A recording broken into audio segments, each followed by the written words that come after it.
an illustration came to me while I was meditating on things.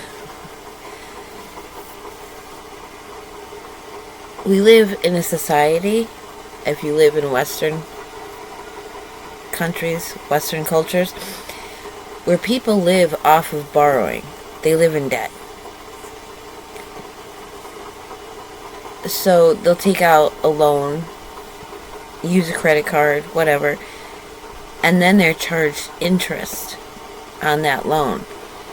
What they don't understand is when they engage in going into debt, they are committing their future, the asset that they're putting up against that loan is their future.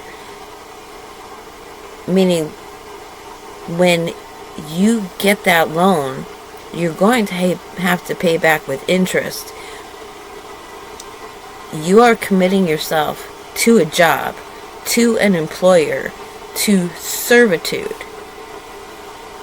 in the future. So you are you're borrowing against your future, your time, your energy. You're going to have to choose quick medical fixes to stay at work, to fulfill the commitment of making these payments on time. So you're borrowing against your future. And it's the same thing with our spiritual lives. The elite, the Illuminati, the Rothschilds, all of them, they knowingly made the choice. They understood that if they serve the God of this world, Satan, now, that they were forfeiting their future in a paradise that our Creator promised them. They knew it. In exchange for wealth on earth for as long as the demons could perpetuate their experience. So whether it's them entering other bodies while their bodies preserve and living life in, a form of possession so that they can go from generation to generation, because they understood that our Creator wasn't going to come back and wreak vengeance on the earth for another 1,000 years. So they felt 1,000 years of wealth instead of a lifetime of poverty, serving my Creator, going against everything, none of these pleasures, and then have paradise, or have their idea of paradise now, and then by serving the demons all this time, they will have a place in hell and wherever they go after the Creator comes back and resurrects everybody from the dead and all of that. Now notice, the wealthy people, they borrow, they do loans, they exchange money, but they do it knowing that they're going to succeed. They're going to just get wealthier and wealthier, get more assets and get more control, get more freedom to do vile things openly and publicly, because the masses are engaging in the same thing but unknowingly. So when you go into debt, you are putting yourself into servitude.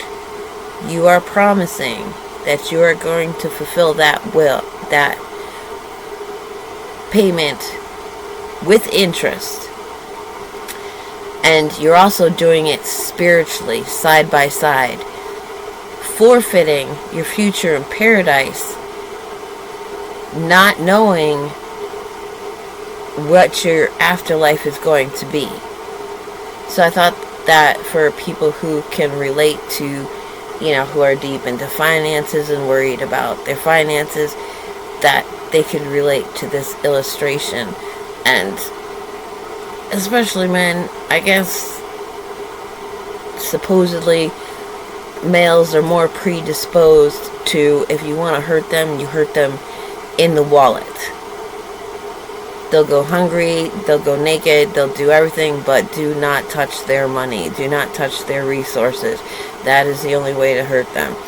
So, if that be true, then, and I'm sure it's true for some women too, so, but if it be true, then maybe this is an illustration that will help somebody who's more financially minded to understand the dynamics of what they're doing when they go into debt and they partake of this world and they invest in life in this world.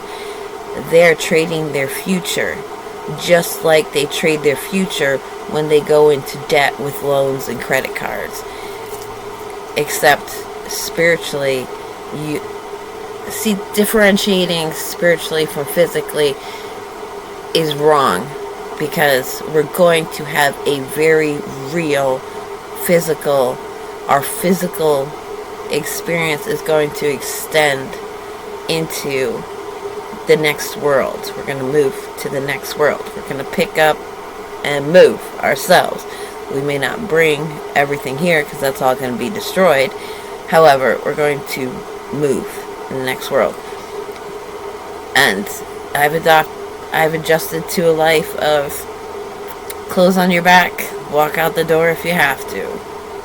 Because when them demons get a hold of somebody and start acting through them, it's often screw all the assets, screw belongings, just get out.